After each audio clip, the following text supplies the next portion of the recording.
Now then, you may think that because I'm a Western feminist, I am for the banning of the burqa, that I would approve when the town of Novara, seeing a young woman on her way to the mosque with her face covered, fined her $650 for wearing a face veil in public, because in Italy they have given local authorities the right to impose their own fines. In other parts of Europe, there is a ban on building minarets. There is an attempt to bring in anti-full veil legislation in Switzerland, Belgium, France, England. There is a full-scale backlash against the visible Muslim presence in Europe, which I might be expected to support. Surely I don't approve of women creeping about with bags over their heads. Surely it's men who make them do this. It's jealous men who want to keep their wives' faces and bodies secret, their own possession, and not allow the rest of the world to see them. Extraordinarily, nobody realizes that that view is misogynist. That view takes it as read that women do what other people want and have no wants of their own and have no way of negotiating their own passage through the world. It is basically contemptuous. You cannot possibly want to wear the burqa yourself. You must be responding to pressure from your family. Now, what I would say to that is, even if you are responding to pressure from your family, this is your life. You, as a woman, have to negotiate your relationship with your husband, with your father, with your brothers, with your in-laws. This is your life. It's all very well for someone to decide that you are not to wear the burqa because they're not going to take the beating. When I was in India a long time ago writing my book, Sex and Destiny, I was told a story of a young man in Afghanistan who decided that he was going to teach all the girls in the village. And he went around and he asked all the mothers, please send your girls as well as your boys to school. He had authority, he was wearing the white coat, the women did as they were told. The teacher did not get the beating. The women were beaten for his act of sexual liberation by force. You cannot liberate people by force. The British have now got to contemplate the fact that British girls are becoming converts to Islam. And when they do, they choose the strictest form of the burqa, the strictest form of parda. Why would that be? The women themselves are explaining. They say what it means is that we can move freely without being the object of the male gaze. Within the burqa, we are free, we are calm, we are tranquil, we are not self-conscious. What an extraordinary idea that the burqa can liberate you. But interestingly, if you look at the history of the burqa, you will find the same thing. That the burqa meant that women who before couldn't go out except in covered carriages and so on, could now walk in the street. They could put it on and go out when they felt like it, because it gave them a certain authority. When I was in Iran in '72, I was told that in fact the wearing of the chador had become more common. Why? Because in the oil industry, people were finding jobs that got them off the land. They weren't laborers anymore. And in order to show their rise in social status, for the first time, their women were veiled. Why is it that women should be veiled, or indeed anyone? Because, of course, veiling isn't even a female prerogative. In the Muslim world, all kinds of people are veiled, including the people of the veil, the Tuareg, including all the office bearers in the various trucial states, and so on. What is this relationship that human beings have with textile, and what is its importance? What Islam offered to the world of the laboring poor in particular was the right to be pure, the right to be clean, the right to cover their nakedness, a form of egalitarianism that was truly revolutionary and which Islam must never lose sight of. So when you say to the peon, you are entitled to clothe the nakedness of your wife, you are entitled to protect her from the gaze of people who will take whatever they want from her, including her honor, he was doing something enormously important. It did not necessitate the wearing of the burqa. But the burqa is the most extreme statement of that right to escape the male gaze. What does it really mean? Now, if I go to my culture that I understand better than I understand the culture of Islam, then I have to say to you that the bikini is not a sign of liberation. How could it be? How could this idiotic three pieces of cloth tied around the body to hide the naughty bits? And how stupid and graceless is that? It is a disfiguring garment. I venture to say that 99% of the female population looks dreadful in a bikini. But not only that, they are aware of looking dreadful in a bikini. The summer looms in Britain. What this means is the women are already thinking, my God, I've got to get in shape for the summer. And I can say without fear of contradiction, I think, that nobody's bum looks big in a burqa. And as you probably know, English women live in terror of having their bums look big.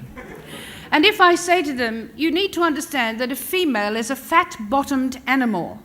We have fat bottoms by nature. When people tell you you must not have any fat on your bottom at all, they're actually presenting you with an impossible requirement. So what you have to do in order to qualify for your bikini is, first of all, you have to have the body of a child or a boy. You may have breasts, but the irony is, of course, that instead of uncovering your own breasts, if you actually lose enough weight to have no fat on your bottom, you will have no breasts either. And then you have to go and buy them. You have to have them inserted. And most of the breasts you will see in pictures that are considered bearable of people in bikinis feature breasts that are not the wearer's own. If you walk along the beach, even in Bondi, you will notice women lying on their backs whose nipples are pointing at the sky. This is a pretty good sign that they have had recourse to having fake breasts inserted. Now, what this means is you're not actually revealing anything, because what you're showing is a fake. And if your body bears signs of childbearing or lactation, you daren't show it in a bikini. You will be regarded as obscene, an abomination. You're expected, I don't know what you're expected to do. These days you can buy one-piece bathers. They're usually pretty brutal. But I think the best thing for you to do is to stay home. Or to wear some version of a burqa on the beach, so that you can actually spare people's feelings. So the interesting thing is this. I am not going to ban the bikini, although God knows I would never wear one myself. I did once upon a time. I used to make them. They're very easy to make. I used to make them for my friends out of just little folded bits of cloth with bias binding in between. But that was a very, very long time ago. They're not even very good to swim in, as you may have found out. They tend to sort of fill up with water and come off. I'm not going to ban the bikini. I'm not going to allow the police to drag women away from beaches because they are improperly dressed. Because basically the offence is against the woman. Sure, not only does the burqa coexist with the bikini, they are interdependent. The burqa increases in value to the people who wear it because of the existence of the culture of the bikini. We are talking about reaction. We are talking about resistance to a permissive Western culture that penetrates every single aspect of life. And we see all around us the desperation of people trying to cling to ethical standards that are being undermined all the time by the most powerful instrument in the world, which is Western marketing. So that people are saving up to buy Coca-Cola, a drink that is completely valueless in nutritional terms and actually probably bad for you, because of its association with the good life. Those people who have a different idea of the good life as something lived in accordance with your concept of izzat, of your honor, are desperate to resist this cultural force, which perverts their entire culture, which cannot be escaped. It's called modernization, but I'm not sure actually that modernization is what it is. Because modernization, if we take a leap forward, should not be the objectification and reification of a sex in distinction to another sex. It shouldn't be like that. We should be being freed from the necessity to merchandise ourselves through our physicality, as if we were all laborers, as if we were all animals to be paraded in a marketplace. The future cannot be that way.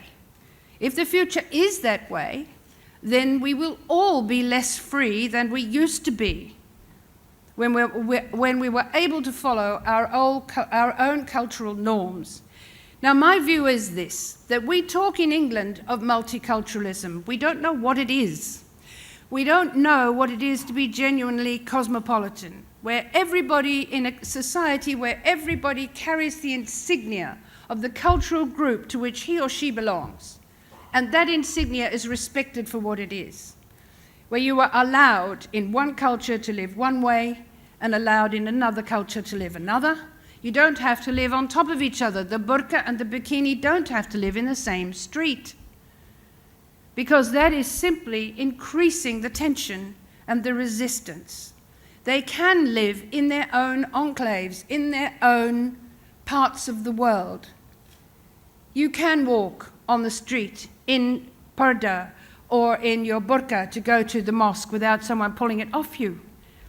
It will never be right, and we have learnt the hard way, that cultural practices increase in value as they are persecuted. They become more, not less important, and people are prepared to suffer for them. I would not countenance the persecution of people who wear the bikini, and I won't countenance the persecution of people who wear the burqa. They do coexist already. They can continue to coexist.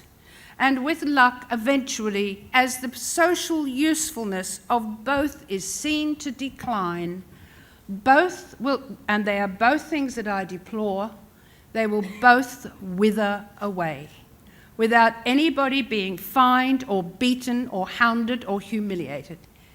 The more these things occur, and it looks as if they're going to become relatively common in Europe, the more bitter the resistance and the more suffering lies ahead for both sides of the story.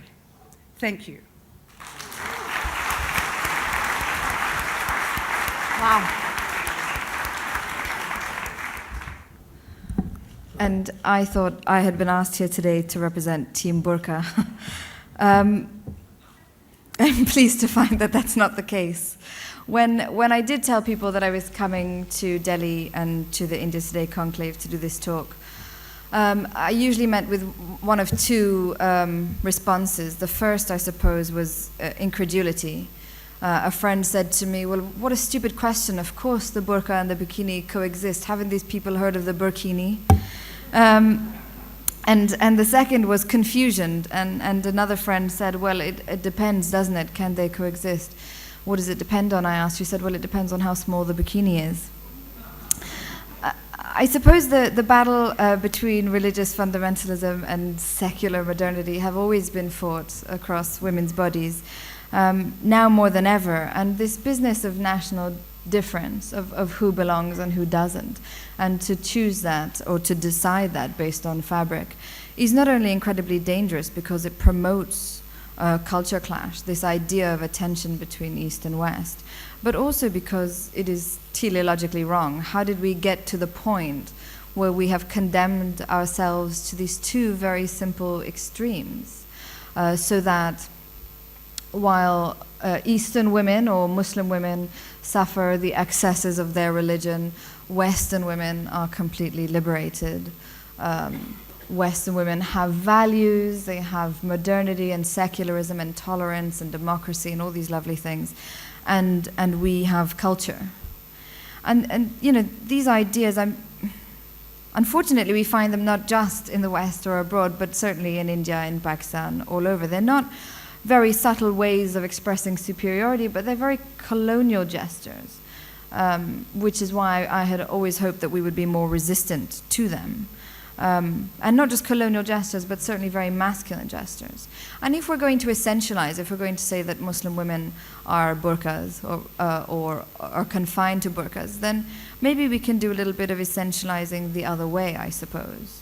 And the West may have bikinis, but it's also in the West, in Switzerland in particular, where women did not have the right to vote till 1971. And this should be shocking, but perhaps maybe it's more shocking when you consider that in Japan, in some counties, women have been voting since the 1880s. In Turkey, a perfect burqa bikini territory, women have been voting since the 1930s. In Sri Lanka since the 1960s, and my favorite, in Iran since 1963. It's also, I suppose, worth noting that women leaders in the West have been few and far between, whereas the 5 most populous Muslim countries in the world have all had women heads of states. Now, they all came from dynasties, but that's a separate argument, which we can have later. And certainly the Muslim world has the burqa, the East has the burqa, but women also have the right to negotiate the terms of their marriage. They have the right to negotiate the terms of their divorces. They have the right to negotiate the custody of their children. They have the enshrined right to own property. And while we're remembering, I suppose it's worth remembering that the origins of the word fundamentalism don't come from Islam. And this is something as Muslims you find yourself saying all the time. The word doesn't come from Islam. It has its origins in Christianity. And one only needs to look really at Deuteronomy. Not just Deuteronomy, but I think that has the best sort of fundamentalist, misogynist verses in the Bible. An example of which is one of my favorites, where if a man bores or tires of a wife whom he has freely chosen, he is within his religious rights to throw her out of his house. And then it is up to her father to prove that she is still a virgin. Now, it doesn't really explain how her father is supposed to do this, but it is up to her father to prove that she is still a virgin, and if he does not, then she can be stoned to death. That's not from the Quran. And in fact, one doesn't have to, and all religious books have it, certainly. But one doesn't even have to go as far back as Deuteronomy. One can go to Pat Robertson or Jerry Falwell or even tonight's chief guest, Sarah Palin, for examples of fundamentalism on the other side of the barrier. So absolutely, I would agree with Germaine that the burqa and the bikini do coexist, and they will coexist. The problem really is with our understanding of this existence. And largely our problem, which is that the eviction of any group from society always starts with the difference of that group. And it's all the more easy to evict someone from society if that difference can be easily coded as being not like us or being threatening. In Pakistan now, you see more and more women choosing, or opting, or certainly you see them with their heads covered, not just in a hijab, but in the burqa. And women are not only choosing to cover themselves to express religious belief or to express some kind of orthodoxy, but they're also doing it as a political statement. So a burqa is no longer just a symbol of religion. It's also a symbol of resistance, and it's a symbol of dissonance, of opposition to the war, opposition to hegemony. And whether that hegemony is political or cultural, it's a reaction to both, if not one of the two. I don't know if any of you here, have you ever seen a fulla Barbie? Oh, Okay, so one of the this is a huge thing in the Middle East now, and it's a doll called the Fulla doll, and we don't have it in Pakistan either. But you go to Dubai, you go to Lebanon, you go to Morocco, and you see this doll. And Fulla is a doll with a hijab. She also has a handbag, and a hairbrush, and a cell phone like Barbie does, except she wears full sleeves, full trousers, and has her head covered. And Fulla comes with a Fulla car, she comes with a Fulla house. The house is interesting because every time you open the door of the house, the azan sounds. And she comes with her own prayer mat as well. That's one of the accessories she comes with, along with the cell phone. And Fulla's marketing is fascinating. I mean, the Fulla Barbie tagline is Fulla Barbie, a girl's dream doll. Fulla wears modest outfits, and her top priorities are respect for herself. This is, I think, the way we're going to see the burqa, and we're going to see the discussion on the burqa in the coming years. It's not about closed-mindedness, it's about an alternate view, perhaps. And that alternate view is important because we spend far too much time on the burqa as it is. We spend far too much time talking about what this piece of fabric means when we should be looking at actually the issues that affect countries where you find women in the burqa. Issues like corruption, like censorship, like poverty. But rather we're meant to believe that the bikini-wearing world cares so much about the plight of the burqa-wearing world that they would wage wars even to liberate them. When I was asked also to do this panel initially, I was told, and again in my introduction, that I somehow fit into both these worlds, or that I passed between them, or I straddle both of them. And I said, well, you know, you're from Pakistan, so burqa, but you travel a lot, so bikini. So if you could focus on this transition. And I think the truth is, and this might be the boring truth, is that I don't think there is a transition. There is no straddling. There is no checking one's burqa or bikini at the door every time you cross a border. The only times, and like Germaine, I don't choose to wear a burqa. I would never choose to wear a burqa. And in fact, the only times I ever cover my head are at funerals, or when I'm cold, or if I'm in France just for fun.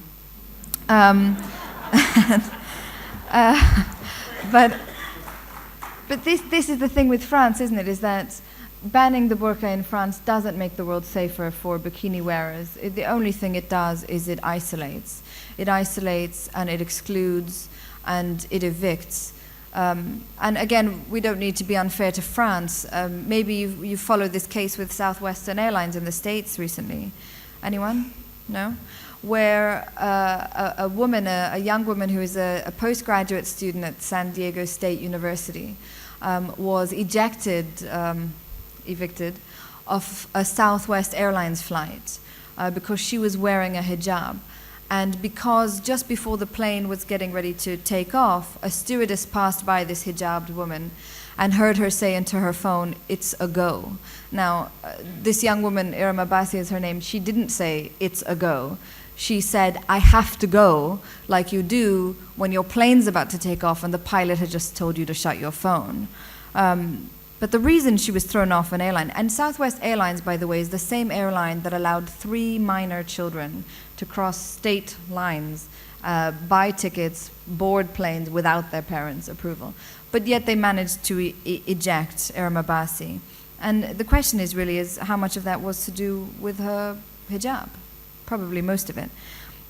I just want to end with one last thought before we get to the Q&A, which is that if we can agree, and I think we probably can, that lived experience is the best kind of experience, is our most authentic way of knowing anything, then it begs the question why we are having a discussion on the burqa with a panel of women, none of whom wear the burqa. None of us wear the burqa, and in fact, now that I'm standing up here, no one in this audience wears the burqa. Is there anyone in this room that has a burqa on? No. I think that's part of the problem, is that we can't have discussions when there's only one of us talking. Thank you.